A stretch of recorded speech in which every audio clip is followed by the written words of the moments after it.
conociendo a Jesús y estar estudiando la persona de Jesús, pero de otra forma de ver, de otra manera, con otro enfoque. O sea, no con un enfoque quizá crítico, pero sí con un enfoque diferente. O sea, a veces lo vemos como nada más asimilamos algo y ya. Y leemos y lo creemos, pero no nos cuestionamos o no vemos por qué Jesús es tan importante. Y cuando empiezan a leer la Biblia ustedes, cuando empiezas a leer los evangelios, dices, pero ¿qué tiene de espectacular esta enseñanza? O sea, ¿cuál es? A lo mejor a cualquier otro se le pudo haber ocurrido, a cualquier otro pudo haber tenido esta deducción, o cualquiera pudo haber llegado al resumen de que la ley se resume en dos partes: amarás al Señor tu Dios y amarás a tu prójimo como a ti mismo, y contar una historia acerca del reino. Pero dices, ¿por qué ha marcado tanto la historia? ¿Por qué, a pesar de que puede ser una enseñanza tan práctica? O sea, en Jesús no hay una enseñanza mística, no hay una enseñanza que tengas que pensar mucho y tener ciertas prácticas y hacer ciertas liturgias para poder comprender esas enseñanzas. Es simplemente aceptar que Él es el Hijo de Dios. Y cuando creemos y aceptamos que Jesús es el Hijo de Dios, no refutamos eso, sino simplemente Él es el Hijo de Dios, lo creemos. Es cuando las enseñanzas de Cristo toman esa relevancia. Pero esa es la maravilla del Señor. O sea, nos deja la libertad o nos da la capacidad de elegir, ¿creemos o no creemos? Es nuestra libertad, es nuestra decisión. Eso es lo que el Señor hace. Entonces, ¿cómo conocemos acerca de Jesús? Bueno, lo conocemos a través de la palabra de Dios, viendo lo que dice en el manual que estamos estudiando, que es lo que es el Evangelio. Virtualmente todo lo que conocemos acerca de Dios y de Cristo proviene de la Biblia. Ahora, si todo proviene de la Biblia, ¿por qué deberíamos creerlo? Esa es la pregunta. O sea, ¿por qué debo de creer? Y la manera en la cual estamos leyendo el Evangelio, estoy volviendo a leer los Evangelios, es ¿por qué debería de creer? O sea, ¿por qué debo de creer que Jesús es el Hijo de Dios? Muchas veces solamente alguien nos habló de la palabra y decimos, sí, creo. O sea, y creemos, y eso es suficiente para que el perdón de nuestros pecados se lleve a cabo en el mismo instante. En una milésima de segundo, nuestro nombre fue escrito en el libro de la vida, fuimos transformados, fuimos cambiados y pasamos de muerte a vida. Pero ahora, ¿por qué? O sea, Pedro dice que tenemos que dar razón de lo que creemos, con mansedumbre y con alegría, con amor, y estar siempre preparados. Y creo que ese es el punto en el que a veces como que nos quedamos. ¿Y cómo les explico a la gente que la Biblia es la palabra de Dios? Entonces, en esta hora, en estos minutos, vamos a ver unos cuantos argumentos que nos permiten ver a la palabra de Dios como la palabra de Dios quiere mostrarse a nosotros.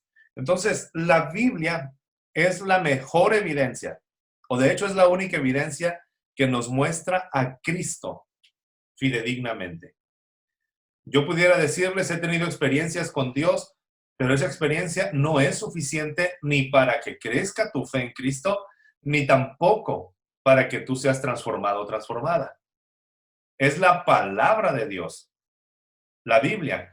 Ahora, algunos autores dicen que Dios escribió dos libros. Uno es la Biblia. El otro libro que escribió Dios es la creación. Algunos autores dicen esto, y me gusta, a mí me gusta cómo lo ven. Dos libros, ¿por qué? Porque la palabra de Dios dice en los Salmos que un abismo habla a otro abismo, y un día a otro día, y clama, y luego Pablo escribe en Romanos y dice, porque en toda la naturaleza nosotros vemos la mano de Dios. De tal manera que las personas no tienen excusa delante de Dios de decir, no te conocí, porque todo lo creado habla de su poder, de su divinidad, de su gloriosa fuerza, de todo lo que Él hace, de su sabiduría. Entonces, todas las cosas que el Señor ha hecho, lo que llegamos a conocer a través de la creación, nos habla del poder de Dios. Hola, princesa, ¿cómo estás? O sea, de esa manera el Señor nos empieza a guiar, a conducir, a caminarnos. Y de esa forma nosotros podemos avanzar y creer en un Dios, aunque a veces no hemos escuchado de la palabra o alguien. Entonces, en todo el mundo, ¿cómo van a ser juzgadas aquellas personas que nunca escucharon de la Biblia? Por la creación. Dios habla a través de la creación. Pero no podemos conocer a Cristo personalmente, profundamente e íntimamente si no tenemos la palabra de Dios. Esa es la base. No hay otro libro en el cual nosotros podamos confiar que nos hable de la persona de Cristo, del carácter de Cristo, del pensar de Cristo, porque Él es el centro. Ahora, la Biblia tiene un solo objetivo, y ese objetivo es mostrarnos a Cristo. Él es el protagonista, Él es el centro. Entonces, empezamos con algunos argumentos que me encanta, ese es un tema que se me hace muy interesante y muy necesario. Por ejemplo, cuando hablamos, muchas personas dicen que los relatos bíblicos son solamente leyendas o son solamente cuentos e historias. Si ustedes y yo hubiéramos escrito la Biblia y quisiéramos que la gente viera a los hombres usados por Dios como una manera poderosa, yo estoy seguro que a lo mejor hubiéramos quitado de la palabra de Dios la falla que tuvo David con Betsabé. Quizá hubiéramos quitado que Pedro negó a Cristo 3 veces. Quizás hubiéramos borrado de la historia a Judas porque traicionó a Jesús. Quizás hubiéramos puesto que Salomón murió en paz con Dios y nunca pecó.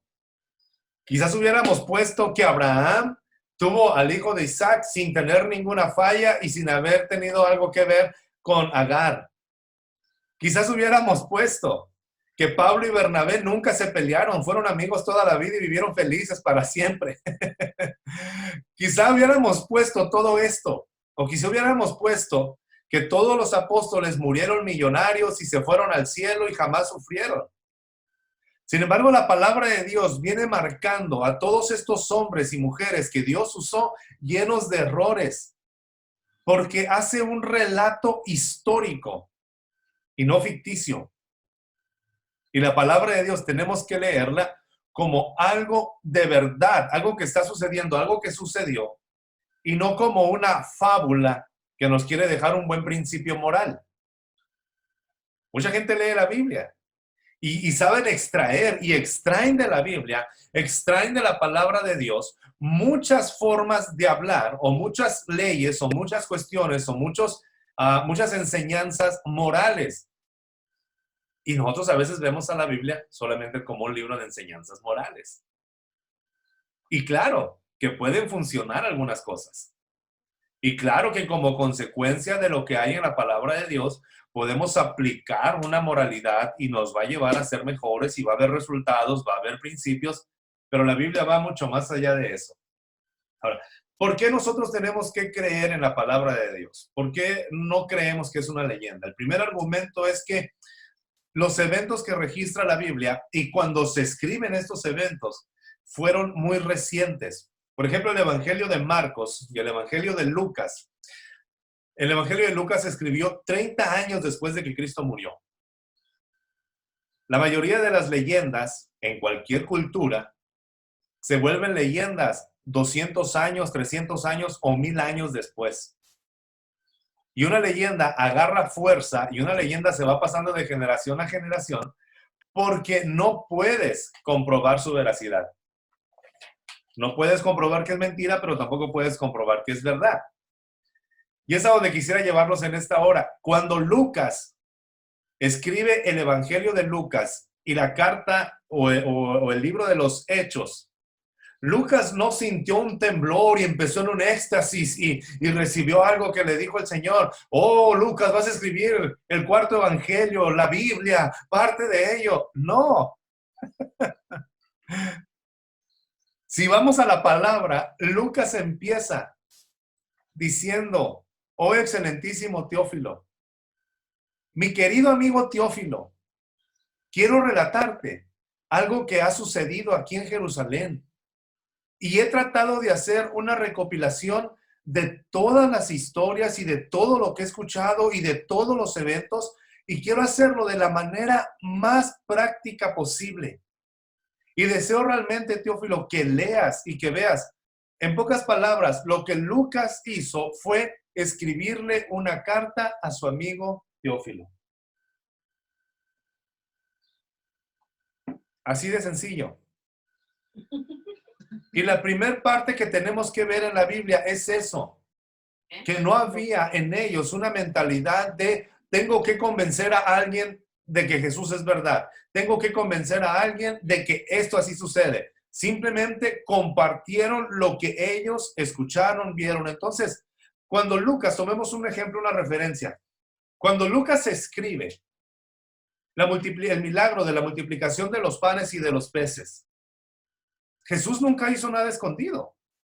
Dice la Biblia que había 5,000 hombres, sin contar a las mujeres y qué más, y a los niños, sin contarlos, suponiendo que había una persona de 12 años en ese evento.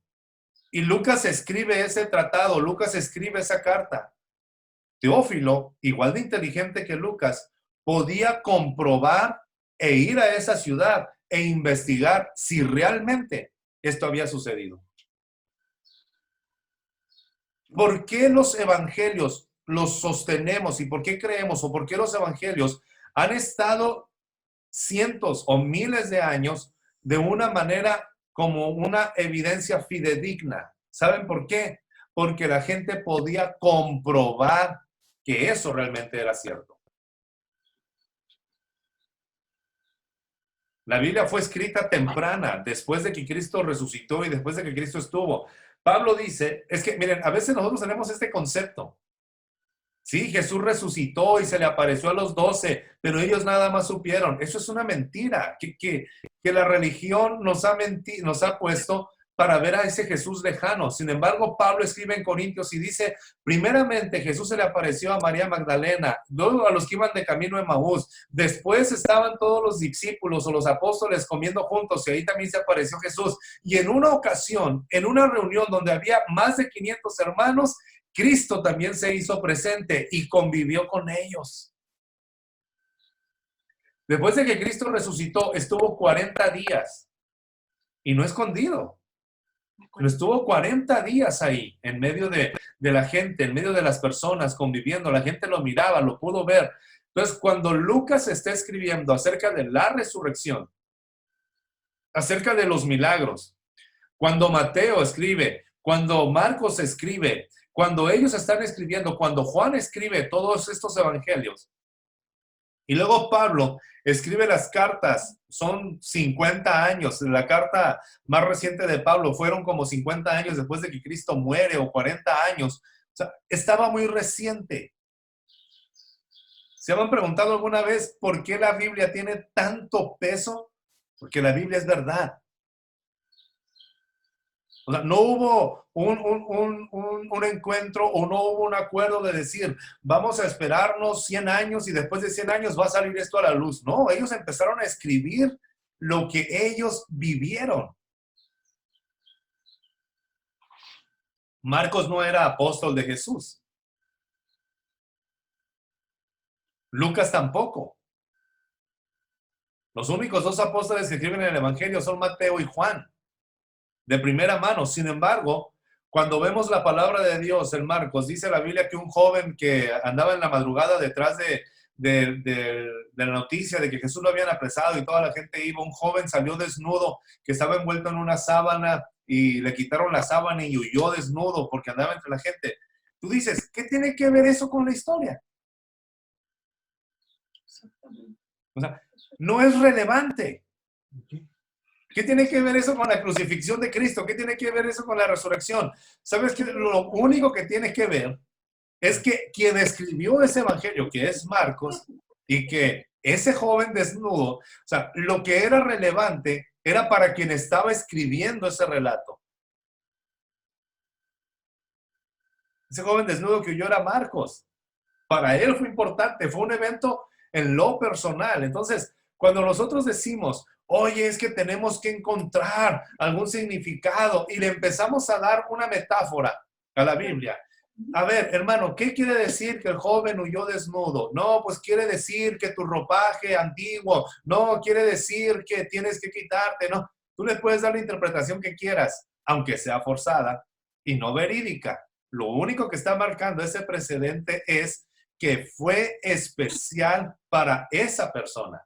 No es relevante para nadie más, solamente para el que lo escribe. Pero si se han dado cuenta, cuando leemos la Biblia, queremos encontrarle como un significado místico y escondido a cada parte de la Biblia. De alguna manera el Señor nos habla. Y claro, muchas veces va a haber pasajes en la Escritura que a lo mejor no son relevantes para nadie más, pero para ti sí lo son, porque específicamente te está hablando el Señor a través de ese pasaje. Así lo hace Dios, como aquella vez que nos platicabas, Gris, cuando estabas leyendo la Biblia y en el pasaje de Segunda de Reyes, cuando el profeta le dice mañana a esta misma hora, tú verás la provisión de Dios. O sea, tú verás la provisión de Dios. Fue un momento específico en el cual Dios le habla a Gris, pero quizá lo lees de otra forma en otro día y ya no tiene el mismo impacto. Pero Dios deseaba hablarnos en ese momento y queramos o no, de esa forma, muchos pasajes Dios nos va a dar. Pero cuando yo estoy leyendo la Biblia como un libro en el cual yo tengo que encontrar una metáfora, una aplicación, una fábula, y creo que eso es lo que la Biblia me quiere mostrar, me voy a perder de la riqueza. Lo que los quiero llevar es que veamos que los evangelios fueron escritos de amigo a amigo. ¿Inspirados por el Espíritu Santo? Claro que sí. Pero esto fue un hecho histórico. Entonces, las leyendas surgen solamente después de muchos años. Y los evangelios, las personas que creían en Jesús, iniciaron a escribir los evangelios 30 años, 20 años, 40 años después. ¿Por qué? Porque se podía refutar. La segunda evidencia es que no pudo haber sido una leyenda, ni tampoco un relato prefabricado. ¿Por qué? Porque el contenido es muy contradictorio para ser una leyenda productiva. Es muy común decir que los seguidores de Jesús hicieron historias acerca de su vida para promover su movimiento. Hay una novela, no recuerdo cómo se llama el autor, pero la novela se llama Jesús de Nazaret, que es en donde se han basado la mayoría de los padres católicos y apostólicos para mostrar a Jesús. Pero esa novela, la que se llama Jesús de Nazaret, está completamente cargada de eventos místicos. Que cuando Jesús era pequeño y eran completamente pobres, Jesús llenaba los vasos de agua, les soplaba y se convertían en leche. Y que eran tan pobres que Jesús no tenía con qué jugar y agarraba las palomas de madera que su anciano padre le hacía y les soplaba y se hacían palomas de verdad. Que en una ocasión Jesús tenía mucha hambre y la gente se estaba muriendo, tronó los dedos y aparecieron conejos alrededor y ellos lo guisaron. O sea, son fantasías. Eso no habla la Biblia. Pero porque queremos ver todo ese misticismo. Y como queremos ver un misticismo que no está en la palabra de Dios, creemos que mientras no vivamos místicamente, no llegaremos a Dios. Es algo tan sencillo la palabra de Dios conforme lo están manejando. Por ejemplo, me encanta aquí lo que dice Timothy Keller. Pero, ¿para qué hacer una historia? Si vamos a hacer una leyenda y vamos a encumbrar a un hombre como el Mesías y vamos a inventar la historia, ¿por qué en esta historia termina el líder y el protagonista pendiendo de una cruz y gritando, Dios, ¿por qué te olvidaste de mí? ¿Están viendo? Después, en el Getsemaní vemos a Jesús tratando de evitar llegar a la cruz. ¿O por qué los primeros testigos de la resurrección fueron mujeres? Si en la cultura judía las mujeres no tenían peso, su palabra no era escuchada, no había validez. Y sin embargo, las mujeres, las primeras que recibieron la noticia, las primeras personas que vieron a Jesús resucitado y las primeras predicadoras de la resurrección, ¿sabes quiénes fueron? Las mujeres. Y una mujer de la cual habían salido 7 demonios, María Magdalena. Ella es la que va y le enseña y le dice a Pedro y a los demás apóstoles, Cristo ha resucitado. A ella fue la primera que se le apareció el Señor Jesús. Ahora, de ahí vienen un montón de novelas y que eran amigos, o eran íntimos y que eran novios y que había... Porque de ahí puedes viajar y la gente con la mente contaminada puede hacer lo que quiera e inventar historias. Pero si yo me voy al campo del misticismo, voy a estar pensando siempre que hay historias detrás de líneas, que sí, que probablemente sí era, y mi mente empieza a correr, pero cuando leo la Biblia realmente como el relato que los evangelistas querían, no hay opción. Si fuera una leyenda judía, si fuera una leyenda de los judíos, entonces ahí debería de decir que Pedro fue el primero que vio a Cristo y no tuvo duda, sino que fue el primero en testificar. Y fueron las mujeres. Todos estos elementos eran ofensivos en esa época. Sin embargo, era algo real y que ellos lo recibieron así. Un hecho histórico, si yo le escribo una carta a alguien, si yo le escribo una carta a Evaristo y empiezo a escribir la carta, fíjate que en el tercer día de cuarentena hicimos esto. Él simplemente lee lo que sucedió. Yo solamente quiero compartir lo que está pasando. Puede cuestionarme si es verdad o es mentira. ¿Sí de verdad habrá hecho eso? ¿Sí de verdad hicieron esto o no lo hicieron? O algo. Pero los hechos históricos no puedes borrarlos. Ya pasaron. Pero si vemos a la Biblia solamente como un cuento para extraer enseñanzas, me pierdo de la riqueza de la Biblia. La tercera evidencia es que el formato literario es muy detallado para ser una leyenda. En Juan 21 dice la palabra de Dios que los discípulos echaron la red y rescataron o sacaron 153 peces. En Juan capítulo 8 dice la Biblia que Jesús hizo garabatos en el suelo y no nos dice qué decía. Si ustedes leen, que deberíamos de estar leyendo mucho, cuando nosotros leemos las leyendas antiguas de cualquier dios, no hablan de estos detalles. No hay nada de relevante. ¿Por qué 153 peces? ¿Por qué era importante esto? No, es que los 153 peces quieren decir 153 años. No, que yo ayuné y lloré y el Señor me reveló que son 153 veces. No, que yo, honestamente, son puras mentiras esas. Lo único que está diciendo Juan es que él estuvo ahí pescando y dice Juan, y sacamos 153 peces. No hay una enseñanza escondida.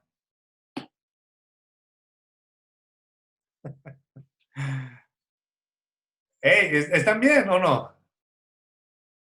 ¿O les estoy desbaratando las predicaciones que iban a dar?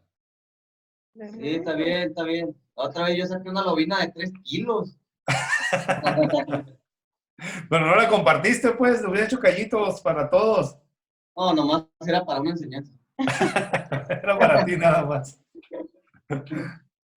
O sea, pero el sentido más importante de los que los quiero llevar es a esto. O sea, ¿por qué 153 peces? ¿Por qué poner Jesús estaba escribiendo en el suelo? ¿Por qué poner esas cosas que en sí no tienen nada que ver con la historia en lo general? Porque no dejamos de ver que los evangelios son relatos de una persona a otra, pero que nos hablan de Cristo, que nos hablan del poderoso Señor, que nos hablan de Jesús, que nos hablan de quién es el Señor Jesús, cómo era, cómo se comportaba, cómo era su corazón, cómo era su pensamiento y qué es eso lo que yo debo de aprender. Jamás ha tenido la intención la Biblia de formar una comunidad de gente aislada de la realidad y que viva como que flotando y mirando el cielo y lejano de todo lo que pasa en el mundo. No, al contrario, lo que nos está mostrando la palabra de Dios en Jesús es esas situaciones cotidianas, las enseñanzas de Cristo, cosas tan sencillas. El reino de los cielos es como un grano de mostaza, todo el mundo lo conocía. El reino de los cielos es como la levadura que tú pones en la harina. El reino de los cielos es como el hombre que salió a sembrar. El reino de los cielos es como un mercader que compra perlas de gran precio. El reino de los cielos es como un patrón que le deja 5,000 monedas a uno, 2,000 a otro y 1,000 monedas a otro. El reino de los cielos es como la semilla que crece. El reino de los cielos es, díganme, ¿en dónde está lo misterioso? Entonces, ¿por qué queremos ver la Biblia como un libro muy alejado?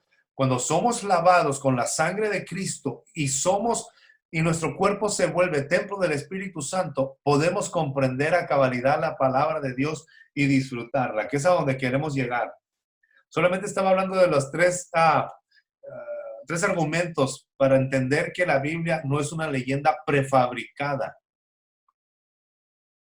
Y quisiera que a esa luz viéramos la palabra.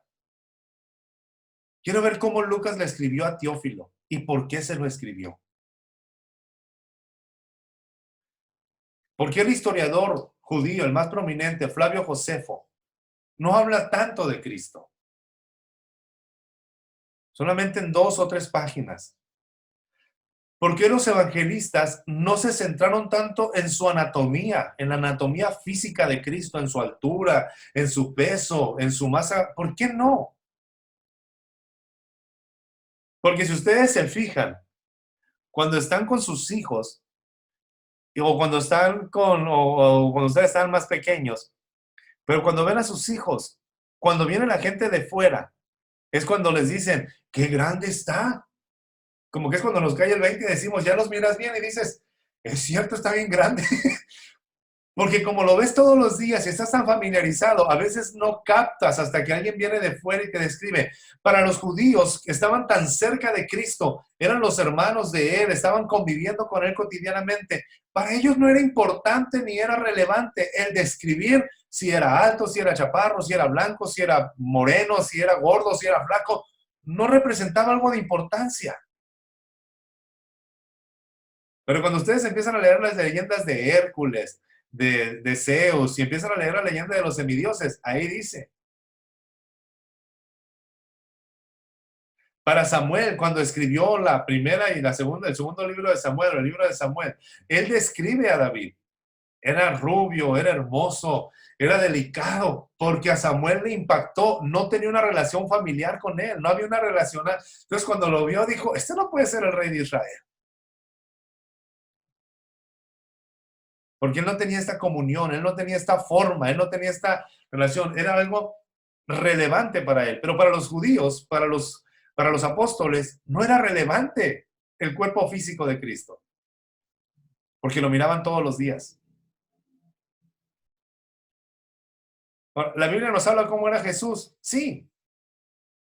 Por lo menos nos dice Isaías que guapo no era. No hay belleza en él, dice Isaías, para que no lo veamos, no lo deseemos, no lo admiremos en ese ambiente. En la única ocasión que habla Flavio Josefo de Cristo, dice, y hay un cierto Jesús que nació en Nazaret, que es medio regordete, de nariz ancha y moreno, no tiene nada de especial, es como cualquiera de los que ves en esa región de Galilea, no tiene nada de espectacular y no sé por qué, pero dicen que sana algunos enfermos y que algunos han resucitado. Es todo.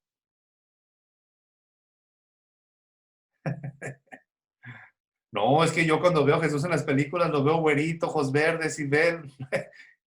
Esa es una versión americana de Jesús, que por cierto no es real. Tenemos una imagen de Jesús a veces mal, pero bueno, esa es otra historia. ¿Por qué para los judíos, para los discípulos no era relevante esto? Pero entonces, ¿cómo debemos interpretar la Biblia? Número 1, debemos interpretar la Biblia como Jesús la interpretó, al menos en el Antiguo Testamento. ¿Cómo debemos interpretar entonces? Jesús es divino. Y la Biblia es lo que nos enseña. Jesús es divino.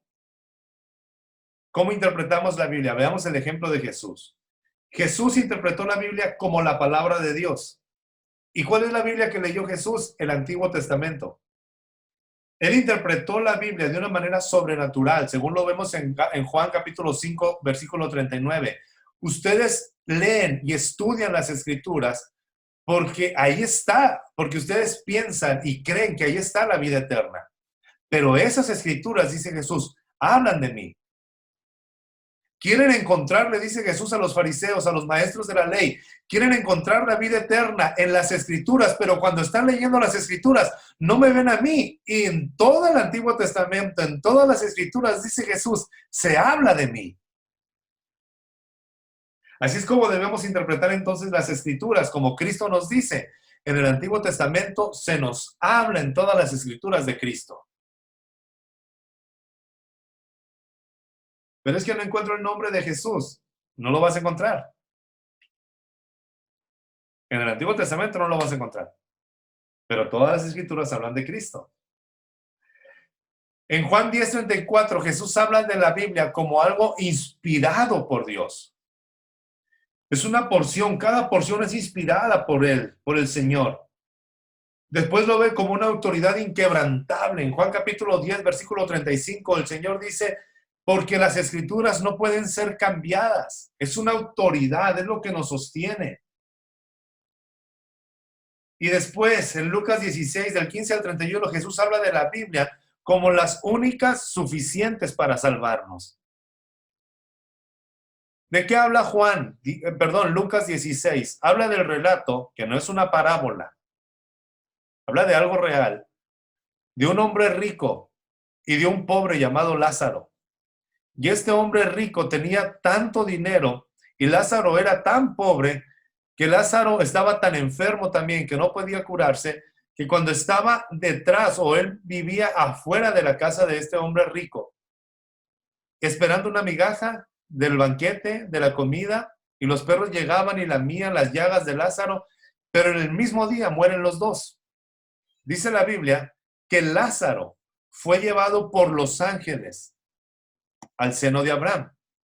Y el rico, la Biblia dice que nadie vino por el rico, pero fue llevado a un lugar de tormento y tenían mucha sed. Lo pueden leer con más calma ustedes ahí en su casa. Pero dice la Biblia que el rico le dice a Abraham, Abraham, tengo 5 hermanos que ellos también están viviendo como yo vivo. Por favor, diles, envía a Lázaro para que les hable a ellos y les recuerde, que les diga que esto es real. Y Abraham le dice, a Moisés y a los profetas tienen.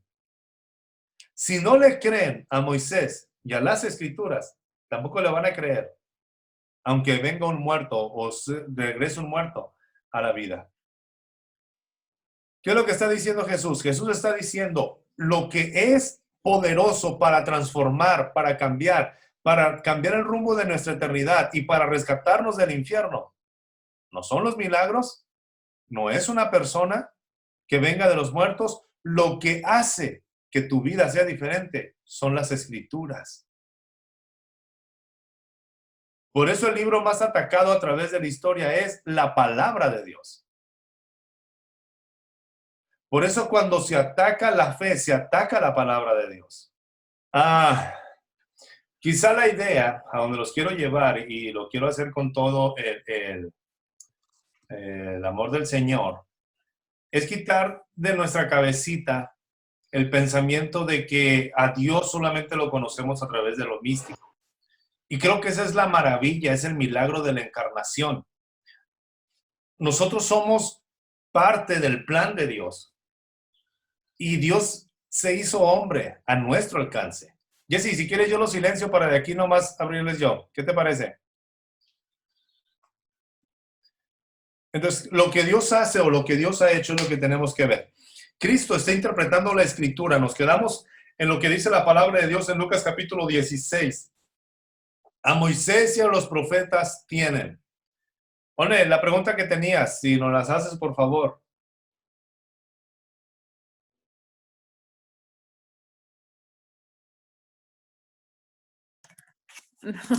Le preguntaba a Benjamín ahorita que si el suceso de del rico y Lázaro había sido en el tiempo de Moisés, o sea que no sabía si era en el tiempo de Moisés o cuándo había pasado eso.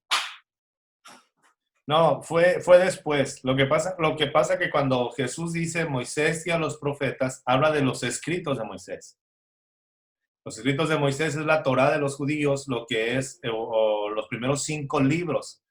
Y entonces el Antiguo Testamento se divide en Moisés, en los escritos de Moisés, los profetas y los libros poéticos, de esa forma. No era necesariamente que fue en ese tiempo, sino habla después. Ok, seguimos. Entonces, las escrituras son suficientes para salvarnos. Mande, Gris. Sí, te escuchamos. Yo una pregunta con respecto a los escritos de la Biblia. Sí. Sabemos que fueron tomados entre muchos escritos o entre otros que no aparecen en la Biblia. Mi pregunta es si hay información, y si tú ya la conoces, donde quién decidió qué escritos fueran parte de la Biblia. Así es. El canon fue establecido igual, de una manera reciente, en 200 o 300 años después de Cristo, pues en el Concilio de Nicea se llamó. ¿Por qué lo hacen así? Porque como había muchos escritos, había muchos falsos maestros. Si te fijas, la Biblia habla mucho de falsos maestros y falsos apóstoles. Cualquiera podía haber mandado una carta y haber dicho, le escribió Pablo, me mandó Juan y me dijo que esto, me dijo Pedro que hiciéramos esto. Recordemos que la autoridad máxima eran los apóstoles, esos 12 hombres que anduvieron con Jesús, e incluyendo Pablo, porque Pablo vio a Cristo. Entonces, ¿cuál era la evidencia de un apóstol? Ellos dicen, vamos a tomar como referencia el escrito apostólico que tenga autoridad de aquellas personas que estuvieron con Jesús, que vivieron de primera mano, que estuvieron cerca de él. ¿Qué es lo que dice Pedro en Hechos? Vamos a tomar a aquellos que estuvieron, que han estado con nosotros desde el principio. Ok, ¿cómo se van quitando y cómo se van haciendo? A un lado los libros. Se van haciendo a través de esa comprobación. Todavía, cuando había personas, cuando se hace este concilio, había todavía personas que probablemente no escucharon de primera mano, pero eran a lo mejor los hijos de aquellos que estuvieron en los milagros, los nietos de aquellos que estuvieron en los milagros. Lo que ha sostenido durante generaciones es la tradición oral. De esa forma se tenía que buscar la evidencia apostólica. Por eso Pablo, en la mayoría de sus cartas, cuando termina, dice Pablo, y lo escribo yo. Esta es la evidencia de que yo soy. Yo, Pablo, dice, escribo de mi propia mano, con mi puño y letra. Yo puse mi nombre. Era la firma de Pablo. Eso era lo que lo distinguía. Esa era la forma, la evidencia de. La gente conocía la escritura de Pablo. Pues recordemos cómo la iglesia fue creciendo. La iglesia empezó a crecer de manera natural en grupos pequeños y se iban extendiendo, se iban extendiendo, se iban extendiendo. No era como nosotros lo vemos. Oh, es que Pablo mandó una carta a la ciudad de Obregón y pues no todo el mundo lo conocía. No, cuando Pablo manda la carta a Éfeso, todo el mundo conocía a Pablo. Y como consecuencia también todo el mundo conocía a los ancianos que él puso. O sea, esta es la riqueza de una iglesia de crecimiento natural, familiar, de dones. Están cercanos y así es como debemos de ver la Biblia. No como lo vemos nosotros, el concepto de iglesia muy lejano, sino algo muy cercano. Por eso tenía peso los escritos de ellos. Entonces de repente alguien dice, hey, encontramos el evangelio de Judas. Ah, sí, es el evangelio de Judas, pero ¿cómo puede ser Judas? Judas ya escribió esta carta que nos dejó a nosotros y no tiene nada que ver. Este Judas, que es uno, por ejemplo, el evangelio de Judas, que es algo que resurgió hace como 10 años atrás, que donde ve todos los milagros de Cristo y que hay cosas que nadie más entiende, o lo que llamamos los evangelios gnósticos. Esos evangelios que están escondidos y que de pocas veces se pueden descubrir porque la iglesia quiere esconder esos evangelios.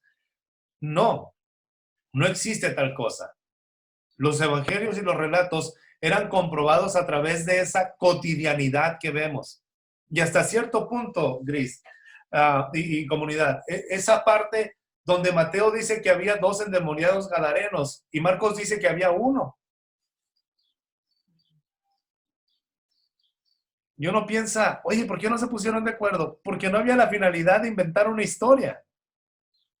Uno de ellos se centró y miró y sabía que había 2 endemoniados gadarenos que vivían entre los sepulcros y la gente no los podía atar, pero el otro se centró en uno, y no tiene nada de malo, no hay contradicción en la palabra, sino que están escribiendo. Entonces, de esa manera, pero a lo mejor me estoy desviando un poquito, de esa manera se ve. En cuanto al canon del Antiguo Testamento, no había tanto problema, porque eso lo definieron los judíos. Eso estamos hablando de años y años atrás. Lo que es relevante es el canon del Nuevo Testamento, la ley, lo que nos marca ahora, o la tabla que nos marca ahora. Yo creo que esa es la pregunta más interesante. ¿Cómo se definieron los libros? Porque son solamente 27. Y en todos estos cientos años, ¿a poco nada más 27 libros se escribieron o 27 cartas? De hecho, Pablo escribe, cuando escribe a los Colosenses, dice, la carta que yo envié a la Odisea, léala por favor aquí también ustedes. Y esa carta no está en la Biblia. O sea, tampoco era que todos los escritos de Pablo tenían que haber entrado dentro de. Lo que yo creo, que así como el Espíritu Santo guió e inspiró a los hombres a escribir estas cartas y estos libros, de la misma manera el Espíritu Santo tuvo que haber guiado y conducido a los hombres que determinaron el canon. Sigue siendo cuestión de fe.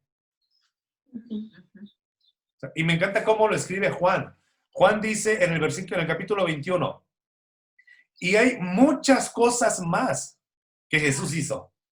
Sí. Que ni aún, dice Juan, en todos los libros del mundo cabrían las cosas que nosotros escribiríamos. Pero las que están escritas son suficientes para que crean que Jesús es el Hijo de Dios y que puede salvarnos. Y esa es la finalidad de la Biblia. No hablarnos de los milagros, no hablarnos de las cosas sobrenaturales, sino hablarnos de lo que es suficiente para que creamos que Jesús es el Hijo de Dios. Y con esas 27 cartas del Nuevo Testamento y los 39 libros del Antiguo Testamento, esos 66 libros bastan para que conozcamos a Cristo y seamos salvos. Pero no podemos salirnos de eso. Si de repente alguien hoy dijera, oh, es que he recibido una revelación de Dios para que escriba otro libro y vamos a tomarlo como ley para la iglesia, estamos equivocados, no se puede. No hay, fuera de esos 66 libros, no puede existir una nueva revelación para la iglesia. Ahora, el milagro es que esos 66 libros han permanecido al paso de los siglos. Los han quemado, los han querido desvirtuar, han levantado falsos, sin embargo se mantienen. Entonces, pero esa es la evidencia, Gris. Sí hubo un escrutinio, hubo una investigación. Entonces, cuando lees el Evangelio, y volvemos al punto, cuando lees el Evangelio de Juan, lees el Evangelio de Marcos, y habla de estas situaciones tan cotidianas, 153 peces, estaba inclinado escribiendo en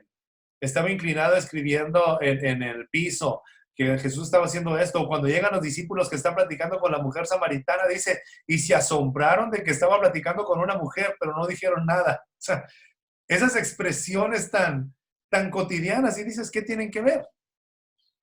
Nos habla de que eran relatos no buscados. Por ejemplo, hay un libro que se llama Susana y el dragón del Antiguo Testamento, que los judíos lo desecharon y dijeron, no debe de estar aquí.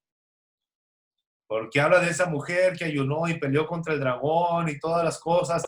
O algunos libros históricos buenísimos como los Macabeos, Macabeos 1 y Macabeos 2, que son fuentes históricas, reales, pero no entran dentro de la categoría de inspirados por Dios. Sí. Sin embargo, el libro de Esther No menciona jamás a Dios. Y está dentro de.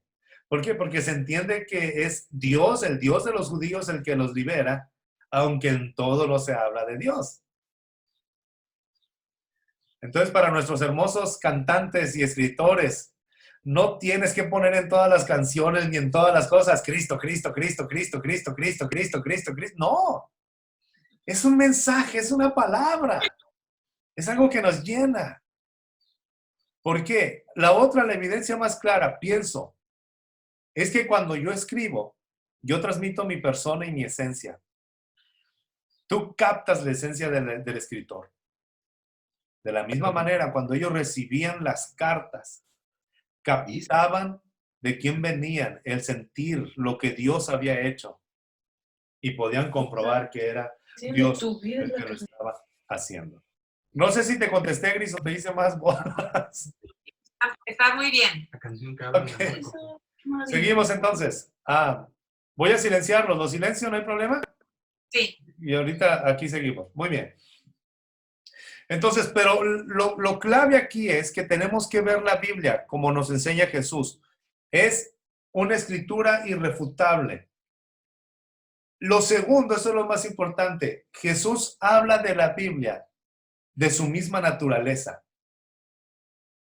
Jesús se refiere a toda la escritura, que hablando históricamente, Jesús está hablando del Antiguo Testamento. Él está diciendo que las escrituras hablan de él. Es decir, en cada parte, desde el Génesis hasta Malaquías, Cristo está ahí. Y esto era lo que Jesús le reclamaba a los judíos, o a los judaizantes, o a los religiosos, o a los fariseos, a los saduceos, porque decía, ustedes conocen la escritura. La han leído, la han estudiado. Y la escritura hablan de mí. Ahí está. A mí me hubiera encantado haber escuchado la mejor predicación después de la resurrección. Imagínense cuando Jesús va caminando con aquellos dos hombres que iban a Emaús. Y dice la Biblia que Jesús se los encuentra y les pregunta, ¿de qué vienen platicando? Y los hombres le dijeron, eres el único extranjero que está aquí, que no ha escuchado de Jesús de Nazaret, el hombre santo que estuvo entre nosotros hablando de señales y maravillas y cómo Dios lo respaldó haciendo cosas, pero ahora ya hace 3 días que murió y está en la tumba. Aunque algunas mujeres de los de nosotros han dicho que lo vieron resucitar. Imagínense cuando Jesús les empieza a decir a ellos, empezando desde Moisés, dice Lucas, empezando desde Moisés y a través de todas las escrituras, les empezó a hablar de cómo el Cristo habría de ser crucificado y cómo habría de resucitar. O sea, la predicación de Jesús a estos dos hablándoles, Jesús mismo hablando de él, ¿desde dónde? Desde el Génesis. Y Jesús se hizo como que se iba a ir de paso y los dos caminantes le dicen, no, quédate Señor, ya es tarde, pasa por favor a nuestra casa, no te vayas. Y cuando estaba comiendo con ellos, dice la Biblia, partió el pan, tomó el vino y desapareció de sus ojos. Y entonces ellos dijeron, ¿era Jesús? Sí era. Como que los dos estaba esa inquietud de preguntarle, ¿eres o no eres? Sí era. Y se asombraron y salieron corriendo a esa hora a Jerusalén para decir a los discípulos. Pero lo que dicen ellos es, ¿no ardía nuestro corazón? O sea, ¿no ardía dentro de nosotros algo que no se podía experimentar? Es lo mismo que Pedro le dijo al Señor Jesús, Señor, ¿a dónde voy a ir? Si solamente tú tienes palabras de vida, estas enseñanzas, eso que tú me hablas, eso que tú dices, me consume, me da algo, me llena. De la misma manera sucede cuando nosotros estamos leyendo la Biblia, empieza a quemar algo dentro de nosotros, literalmente sabes que es Dios el que te está hablando. Tú has leído otros libros. Y puedes leer libros que tengan mucha sabiduría, y puedes leer a Platón, y puedes leer a Sócrates, y lees a Kierkegaard, y puedes leer a un montón de autores llenos de sabiduría y de inteligencia. Pero cuando vas a la Biblia y encuentras esos relatos tan campiranos, algo sucede en tu vida. ¿Por qué? Porque es la palabra de Dios.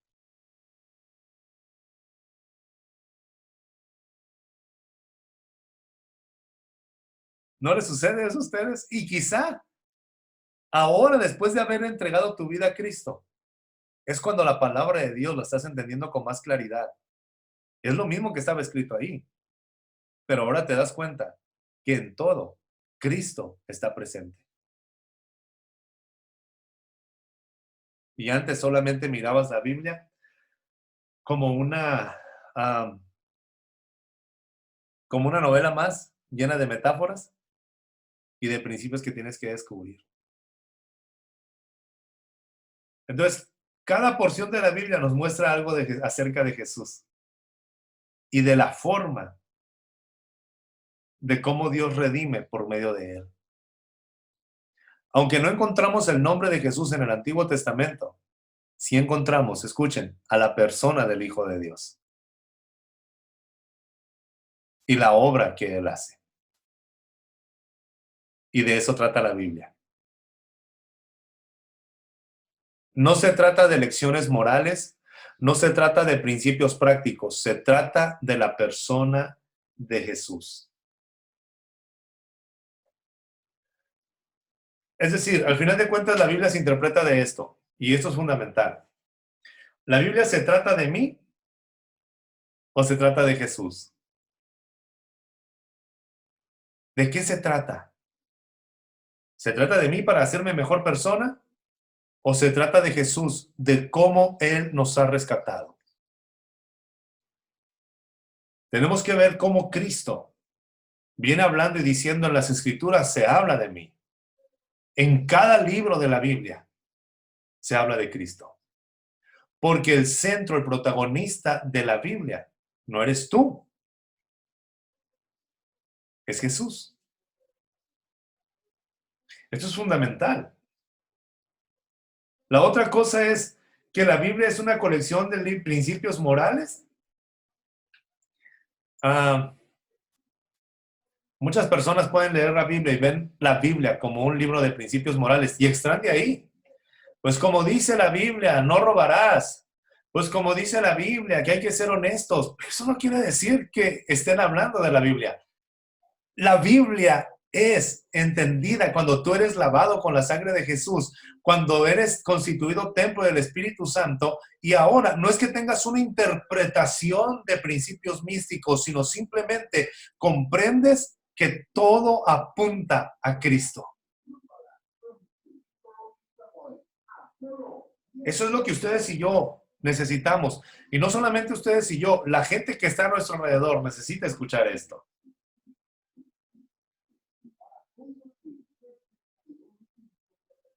Y tengo que voltear a la cruz. Tengo que mirar la cruz. Porque esa era la meta. Como lo dicen los escritores de lo que, en lo que nos estamos basando, me gustó como lo dice Timothy Keller. A menos que yo me dé cuenta de la máxima generosidad de Cristo en la cruz del Calvario, entregándolo todo por mí, todo por ti, ese sacrificio que Él hizo, yo jamás voy a tener la iniciativa de ser generoso. Ni con mi tiempo, ni con mi dinero, ni con mi fuerza. Pero cuando entiendo que la Biblia me está mostrando a Cristo y cómo es Cristo, no tengo problemas con ser generoso. A menos que yo vea a Cristo perdonándome en la cruz. Cuando Cristo dijo, perdónalos porque no saben lo que hacen, Cristo estaba envolviendo a cada uno de nosotros en ese perdón. Si yo no volteo a ver a Cristo, tampoco voy a querer perdonar a los que me han ofendido. Eso es lo que Cristo les está diciendo. No es solamente ver las enseñanzas morales. Cuando la Biblia es tomada solo como principios de vida, se vuelve una carga muy aplastante. Voy a hacer literalmente todo lo que dice la Biblia, porque son los principios de vida para el éxito. ¿Funcionarían? Te aseguro que sí. Estaba leyendo un reportaje acerca de la peste bubónica. cómo mataron, cómo la mitad de Europa murió. 427 millones de personas. Solamente en Europa. Curiosamente, los que registraron menos mortandad eran los judíos. El pueblo judío fueron los que menos murieron en la peste bubónica. Y uno piensa, ¿por qué? Bueno, son el pueblo de Dios. Dios los eligió, lo que ellos quieran. ¿Saben cuál era el secreto? El punto era que sus leyes higiénicas eran más estrictas. Y por eso vivieron un poco más. Pero como una ley higiénica, como un principio de vida, lo puedo tomar, me va a dar resultados, pero ese no es el centro de la escritura. Solamente mostrarme un principio de vida. El centro de la escritura es Cristo, es ver a Cristo en cada parte. Sí, amigo. Es ver a Cristo en cada parte. Así es como debemos de ver la escritura. O los veo muy confundidos, o los veo con mucho sueño, o los veo desesperados. ¿Qué es lo que tienen?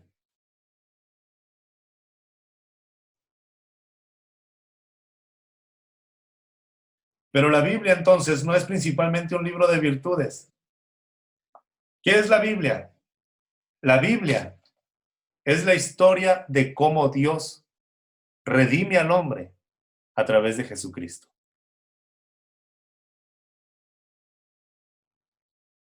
Y así es como debemos de ver la Biblia. Ese es el filtro. Es la historia de cómo Dios está rescatando al hombre del pecado a través de Jesucristo.